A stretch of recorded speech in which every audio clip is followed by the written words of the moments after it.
बिस्मिल्लाहिर्रहमानिर्रहीम। अस्सलाम वालेकुम स्टूडेंट्स, आज का जो हमारा टॉपिक है वो टाइप्स ऑफ सिस्टम बसेस है। स्टूडेंट्स, इससे पिछले लेक्चर में भी हम बेसिकली सिस्टम बसेस के नाम देख चुके हैं। तो इस लेक्चर में हमने नाम डिस्कस किए थे उसको डिटेल उसकी डिस्कशन स्टार्ट करते हैं। तो डिस्कशन स्टार्ट करने से पहले आज के लेक्चर के जो कंटेंट्स हैं वो आप देख लें कि डेटाबेस के बारे में हमने डिस्कस करना है, इसकी वर्किंग, इसका फ़्लो, कैसे ये काम करता है। फिर एड्रेस बस हमारे पास है और कंट्रोल बस है। तो ये तीनों बसेस जो हैं वो कैसे काम करती हैं, इनका आर्किटेक्चर जो है कंप्यूटर में किस तरह बना हुआ है, और लास्ट में एक छोटी सी असाइनमेंट होगी। इसी लिहाज से वो जो आपने करनी है तो उसकी फ़िज़िकली आपने नहीं आना कॉलेज में, बल्कि आप पिक्चर जो है वो भेज सकते हैं। बिल्कुल छोटी सी असाइनमेंट, आप उसकी इमेज बना के मुझे सेंड कर दीजिएगा। तो आज का लेक्चर हम स्टार्ट करते हैं। तो सिस्टम बसेस में सबसे जो पहली बस है वो डेटा बस है। तो स्टूडेंट, इससे पहले हम बस की डेफिनेशन देख चुके हैं कि जैसे हम रियल लाइफ में आम हालात में अपने इलाकों में हम देखते हैं कि बसेस होती हैं, तो उसका काम क्या होता है कि सवारियों को एक जगह से दूसरी जगह लेकर जाना। तो कंप्यूटर में भी बसेस का बिल्कुल वही कंसेप्ट है। सवारियां आप समझ लें वो डाटा है जो कि एक जगह से दूसरी जगह जाना होता है। क्योंकि आपको पता है कि सीपीयू के अंदर जब हम इंटरनल उसका स्ट्रक्चर देखते हैं तो बहुत सारे कंपोनेंट्स हमें देखने को मिलते हैं। अब जितने तक वो कंपोनेंट्स एक दूसरे के साथ इंटरकनेक्ट नहीं होते, कम्युनिकेशन नहीं करते, प्रोसेस नहीं करते, तो हमें आउटपुट नहीं मिलती। तो लिहाजा डाटा को एक जगह से दूसरी जगह किस तरह लेकर जाना है, वो बसेस लेकर जाना है। अब बसेस मुख्तलिफ़ किस्म की होती हैं। कुछ डाटा लेकर जाती हैं, कुछ एड्रेस लेकर जाती हैं, कुछ इन दोनों को कंट्रोल करती हैं। तो वो हम देखते हैं बारी बारी। तो सबसे पहले डाटा बस, जैसे कि स्टूडेंट्स नाम से जाहिर है कि डाटा बस कोई ऐसी बस है, कोई ऐसा रास्ता है, कोई ऐसा पाथ है जिस पर डाटा जाता है, जिस पर डाटा ट्रैवल करता है। तो data bus is used to transfer data between different components of the computer. कि कंप्यूटर के अंदर जितने भी कंपोनेंट्स हैं, कंपोनेंट्स मींस उसके प्रोसेसर्स हो गए, उसकी रैम हो गई, डीवीडी सीडी रोम हो गया, हार्ड डिस्क होगी, जितने भी अंदर छोटे छोटे भी कंपोनेंट्स हैं, हर कंपोनेंट को क्या जाता है, डाटा जाता है। और वो किसके ज़रिए से जाता है, डाटा बस के ज़रिए से जाता है। For example, it transfers instructions from memory to CPU. कि मेमोरी से सीपीयू को डाटा देना होता है। सीपीयू को डाटा देना क्यों लाजमी है? क्योंकि हमारा डाटा प्रोसेस तब होगा जब हम सीपीयू को ट्रांसफ़र करेंगे। और कैसे ट्रांसफ़र करेंगे? बसेस के ज़रिए से। कौन सी बस के ज़रिए से? डाटा बस के ज़रिए से। तभी जाके सीपीयू ने क्या करना है, वो डाटा तैयार करना है एग्जीक्यूशन के लिए। It also transfers data between memory and input output during input output operations. कि अगर हम सीपीयू के थ्रू, कंप्यूटर के थ्रू इनपुट और आउटपुट वाला ऑपरेशन परफॉर्म करना चाहते हैं, मिसाल के तौर पर हमने कोई टाइप किया कीबोर्ड के ज़रिए से और हमें उसके रिज़ल्ट में स्क्रीन पर वो आउटपुट शो होनी है, तो ये क्या है, बेसिक इनपुट आउटपुट ऑपरेशन हुआ। और मेमोरी और इनपुट आउटपुट के दरमियान में ये सारा कम्युनिकेशन भी डाटा बस के ज़रिए से मुमकिन होता है। तो कुछ हमने पिछले लेक्चर में भी आर्किटेक्चर देखा था कि कुछ इस तरह का आर्किटेक्चर होता है। ये हर स्लाइड में आपको भी दिखाया जाएगा ताकि आप को जो है वो रिवाइज भी होता रहे, याद होता रहे। तो यहाँ पर सबसे पहले क्या है, डाटा बस। अब ज़रा गौर करें कि डाटा बस यहाँ से लेकर ये यहाँ तक है। तो डाटा बस का कनेक्शन इस सीपीयू के साथ भी है, डाटा बस का मेमोरी के साथ, क्योंकि मेमोरी से ही डाटा हम ले सकते हैं। इसके अलावा इनपुट एंड आउटपुट के साथ भी डाटा का रिलेशन है कि हम इनपुट वाला फंक्शन परफॉर्म करना चाहते हैं या आउटपुट वाला फंक्शन परफॉर्म करना चाहते हैं, तो डाटा होगा तो ये मुमकिन है, अदरवाइज़ नहीं होता। नेक्स्ट ये हमने जो इस स्लाइड में हमने देखना है, ये पहले भी हम डिस्कस कर चुके हैं कि the number of lines in data बस affect the speed of data transfer. क्या डाटा का जो इफ़ेक्ट है स्पीड के लिहाज से तब्दील होता है, यानी बिल्कुल होता है। वो कैसे? अ डाटा बस with more lines carry more data. मैंने पिछले लेक्चर में एक एग्जांपल दी थी कि आप आम हालात में एक रोड है जो कि जिसकी विड्थ कम है, तो उसमें गाड़ी जो है वो एक जगह से दूसरी जगह, एक अगर गाड़ी है तो इजीली जा सकती है, लेकिन अगर ज़्यादा रश हो गया है, ज़्यादा गाड़ियों ने जाना है, तो वो एक दूसरे के पीछे तो जा सकती हैं, जिसकी वजह से पिछली गाड़ी तो बिल्कुल लेट चल हो जाएगी। लेकिन अगर रोड है जिसकी विड्थ ज़्यादा है, तो एक ही वक्त में गाड़ियाँ जो हैं वो ज़्यादा एक जगह से दूसरी जगह ट्रैवल कर सकती हैं और ईज़िली कर सकती हैं। तो वही कंसेप्ट यहाँ पर भी आप इस्तेमाल करें कि डाटा बस विद मोर लाइंस, अगर तो एक लाइन ज़्यादा है तो डाटा ट्रांसफ़र रेट भी ज़्यादा होगा। A computer with 32 lines data बस can transfer 32 bits of data at one time. तो अगर डाटा बस की 32 लाइंस हैं, हर लाइन पर एक बिट जाएगी, तो 32 लाइंस पर कितनी बिट चली जाएंगी? 32 bit. A computer with 64 line, तो स्टूडेंट्स अब 64 लाइंस हैं, तो लाजमी बात है, अंडरस्टूड बात है कि 64 बिट्स जो है वो डाटा ट्रांसफ़र होगा एक वक्त में। तो जितनी लाइंस बढ़ाते जाएंगे स्पीड उतनी बढ़ती जाएगी, तो ये आपने याद रखना है। The data bus lines are bidirectional. अब स्टूडेंट्स बाई डायरेक्शनल का क्या मतलब है? बाई डायरेक्शनल का मतलब है कि CPU, ज़रा गौर करके ये बात समझनी है, अक्सर इसमें बच्चे कंफ्यूज हो जाते हैं, तो आपने कंफ्यूज नहीं होना।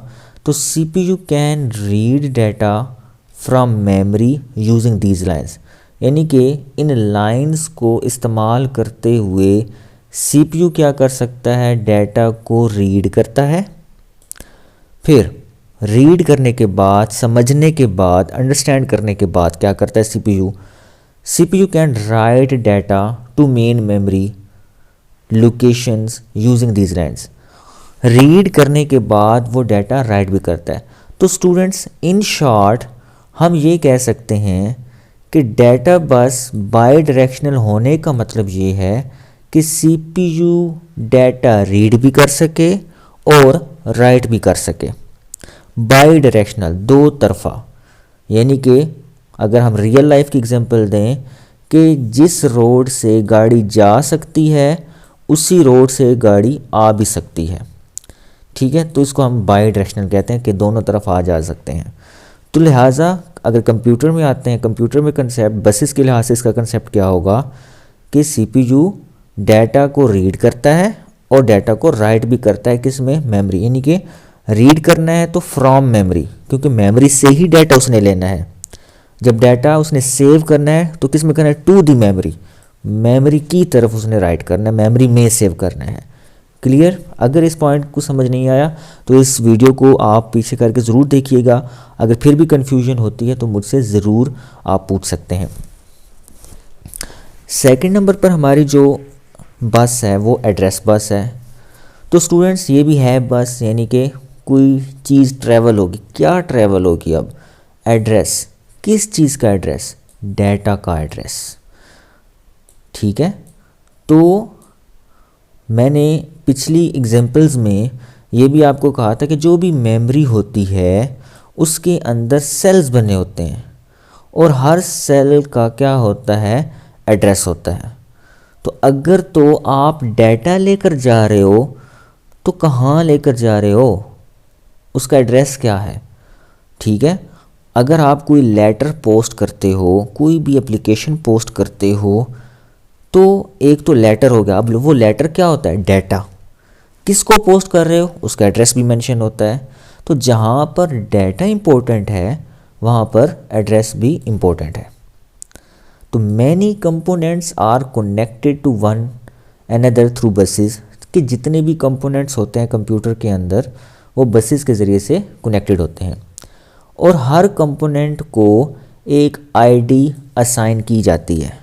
मिसाल के तौर पर जैसा कि एक क्लासरूम है, क्लासरूम के अंदर स्टूडेंट्स हैं तो हर स्टूडेंट्स का रोल नंबर क्या होगा? यूनिक ही होगा ताकि हम उनको यूनिकली आइडेंटिफाई कर सकें। हो सकता है नेम एक जैसे हो सकते हैं लेकिन रोल नंबर जो उनकी आईडी होती है वो एक जैसे नहीं हो सकते। दिस आईडी इज कॉल्ड, अब वो आईडी क्या कहलाती है, एड्रेस कहलाती है। जैसे कि घर नंबर होता है, हाउस नंबर होता है, ठीक है, तो हाउस नंबर हमेशा डिफरेंट ही होता है, एक नहीं होता। तो ID is called address of that component, उस कंपोनेंट का वो क्या कहलाता है, एड्रेस कहलाता है। If a component wants to communicate with another component, अगर एक कंपोनेंट दूसरे कंपोनेंट से कम्युनिकेशन करना चाहता है, राब्ता कोई कायम करना चाहता है, कोई डाटा अगर ट्रांसफ़र करना है एक कंपोनेंट से दूसरी कंपोनेंट, तो क्या करेगा, इट यूजेस एड्रेस बस। वो क्या करेगा, एड्रेस बस को इस्तेमाल करेगा ऑफ दैट कंपोनेंट, एक कंपोनेंट से दूसरे कंपोनेंट की जाने के लिए।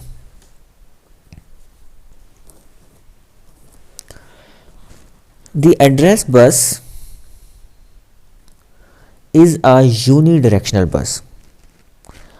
अब स्टूडेंट्स हमने डाटा बस के बारे में पढ़ा था बाई डायरेक्शनल, जबकि एड्रेस बस के लिहाज से क्या है, यूनिडायरेक्शनल, यानी कि सिर्फ जाने वाला काम हो, एक रोड से जाने वाला काम हो, आने वाला उस रोड से ना हो बल्कि कहीं और से हो। तो लिहाजा इसका मतलब ये है कि it can carry information only in one direction, सिर्फ एक ही डायरेक्शन में डाटा को, इंफॉर्मेशन को लेकर जा सकते हैं। जैसे कि स्टूडेंट्स आप डायग्राम में देखें, एड्रेस बस को आपने गौर करें, ये जो दूसरी लाइन है ये किसकी है, एड्रेस बस की है।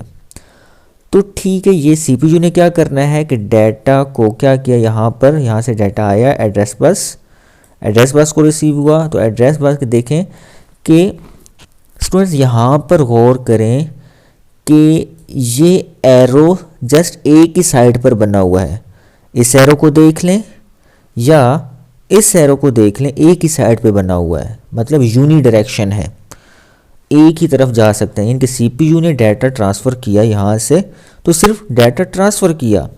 अब अगर जो हमने पीछे पढ़ा अभी थोड़ी देर पहले डाटा बस के हवाले से, कि डाटा बस की तरफ देखें बाई डायरेक्शनल है, कि एरो इस तरफ भी लगा हुआ है और इस तरफ भी लगा हुआ है, दोनों तरफ, यानी कि मेमोरी में डाटा हम राइट भी कर सकते हैं, रीड भी कर सकते हैं। लेकिन एड्रेस बस का क्या है कि यूनी डायरेक्शन है, ठीक है, यहाँ पर भी देख लें और यहाँ पर भी देख लें। The number of lines in the address bus determines the amount of memory that can be directly addressed. जैसे कि डाटा बस में हमने पढ़ा था कि डिपेंड करता है कि जितनी नंबर ऑफ लाइन ज़्यादा होंगी उतना डाटा रेट हाई होगा। इसी तरह एड्रेस बस में भी सेम कंसेप्ट है। A computer with 32-bit address bus can directly address 4 GB of physical memory। कि अगर तो एक कंप्यूटर में 32-bit एड्रेस बस है तो वो 4 GB इनकी फ़िज़िकल मेमोरी को एक्सेस कर सकता है, हम डाटा उसमें राइट कर सकते हैं। नेक्स्ट हमारे पास है students control bus. Control bus is used to transmit different commands or control signals from one component to another component। तो कंट्रोल्स बस का क्या काम होता है कि जो मुख्तलिफ कमांड्स होती हैं, तो बेटे असाइनमेंट जो है वो आपकी यही है जो मैंने कंटेंट्स में बताई थी कि आपकी बुक पर कमांड्स गिवन है, टेबल एक गिवन है इसी पेज पर, जिस पेज पर ये चीज़ें हम पढ़ रहे हैं। तो कमांड्स गिवन है, कंट्रोल सिग्नल्स कोई गिवन है कि कौन कौन से फंक्शन परफॉर्म होते हैं, वो आपने समझने हैं और लिखने, और उसकी इमेज जो है वो मुझे आपने पहुंचानी है। तो हम दोबारा इस पर आते हैं कि control bus is used to transmit different commands और control signal from one component to another component, कि एक सिग्नल पहुंचाना, इशारा देना, ठीक है। जैसे कि हम दोस्त अगर बात करते हैं एक दूसरे के साथ, आप लोग दोस्त बात करते हैं, तो अगर दूर हैं तो आप, अगर तो अच्छे दोस्त हैं, गैर दोस्त होते हैं, उनकी कोई कोडिंग होती है, तो आप अगर हाथ हिलाते हैं, या जनरली होता है कि आप हाथ हिलाते हैं, तो एक इशारा होता है कि आपकी तरफ मुतवज्जे हों। इसी तरह सिग्नल क्या है, एक इशारा है, ठीक है, कमांड। तो कंट्रोल बस यही सिग्नल जो है वो एक जगह से दूसरी जगह ट्रांसफ़र करते हैं। Suppose CPU wants to read data, कि CPU ने क्या करना है, डाटा को रीड करना है। किससे? मेन मेमोरी से ऑफ द कंप्यूटर।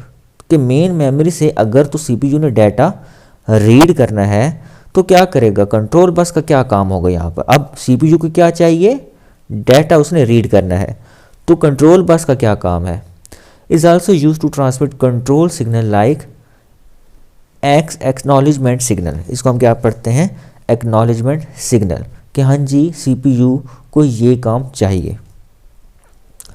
तो कंट्रोल सिग्नल में कौन कौन सी चीज़ें होती हैं, एक तो हमारे पास टाइमिंग इन्फॉर्मेशन, एक हमारे पास कमांड सिग्नल। तो टाइमिंग इन्फॉर्मेशन में it specify the time for which a device can use data and address bus, कि किस टाइम में वो डाटा और एड्रेस बस को इस्तेमाल कर सकता है। कि हाँ जी अब डाटा बस भी फ्री है और एड्रेस बस भी फ्री है, तो आप इस्तेमाल कर सकते हैं। ये टाइमिंग इन्फॉर्मेशन है CPU के लिए। और कमांड सिग्नल कि it specify the type of operation to be perform, कि आपने ऑपरेशन करना कौन सा है, उस डाटा के साथ क्या करना। जैसे कि अगर हम एग्जांपल दें कि 2 + 3, अब इससे पता चलता है कि क्या करना है, प्लस करना है। ठीक है, तो ये क्या है कि डाटा बस या एड्रेस बस रेडी है या नहीं, आपको टाइम फराहम करेगा। और ये कमांड सिग्नल कि आप ऑपरेशन कौन सा परफॉर्म करना चाहते हैं। सपोज दैट हम एक एग्जांपल लेते हैं कि CPU gives a command to main memory to write data, कि CPU ने कमांड दी किसको, मेन मेमोरी को, कौन सी कमांड, कि डाटा को राइट कर दे। The memory sends acknowledgement signal to CPU, तो मेमोरी क्या करेगी, वो एक्नॉलेजमेंट सिग्नल पहुंचाएगी किसको, CPU को, after writing the data successfully. यानी कि अक्सर इसकी एक एग्जांपल ज़रा बेटे गौर से सुनिएगा, कि आप मुख्तलिफ नेटवर्क का पैकेज लगवाते हैं, कॉल पैकेज लगवाते हैं, नेट पैकेज लगवाते हैं, तो फ़ौरन ही नेटवर्क कंपनी की तरफ से कन्फर्मेशन मैसेज आता है। वो क्या होती है, एक्नॉलेजमेंट होती है। अगर आपको एक्नॉलेजमेंट का कंसेप्ट नहीं आ रहा तो इस एग्जांपल से आप क्लियर कर सकते हैं। कि दोबारा सुने, कि अगर आप किसी भी नेटवर्क का पैकेज लगवाते हैं, net package, call package, message package, तो फ़ौरन नेटवर्क कंपनी से क्या आता है, कन्फर्मेशन मैसेज आता है। वो आपको कंफर्म करता है कि हाँ जी आपका पैकेज हो चुका है। वो इसी तरह वही कंसेप्ट समझ, तो मेमोरी में जब डाटा राइट हो जाता है तो मेमोरी क्या करती है कि वो सिग्नल पहुंचाती है CPU को कि आपका डाटा राइट हो चुका है successfully. CPU receive the signal, CPU signal को रिसीव करेगा and then moves to perform some other action, और फिर दूसरा परफॉर्म कोई एक्शन कर लेगा। वो काम मुकम्मल हो गया, कोई दूसरा कर लेगा। तो स्टूडेंट्स ये सिस्टम बसेस थी, इसको समझना बहुत ज़रूरी है कंप्यूटर आर्किटेक्चर को समझने के लिए, अंडरस्टैंड करने के लिए। तो असाइनमेंट मैंने इसी में दे दी है, आप असाइनमेंट देखेंगे, ठीक है, और मुझे इमेज भेजेंगे व्हाट्सएप पर। अगर इस में कोई कन्फ्यूजन है लेक्चर में तो आप ज़रूर एक दफ़ा दोबारा ख़ुद समझने की कोशिश करें। अगर समझ नहीं आए तो आप व्हाट्सएप में मुझसे पूछ सकते हैं। Thank you so much. अल्लाह हाफिज़।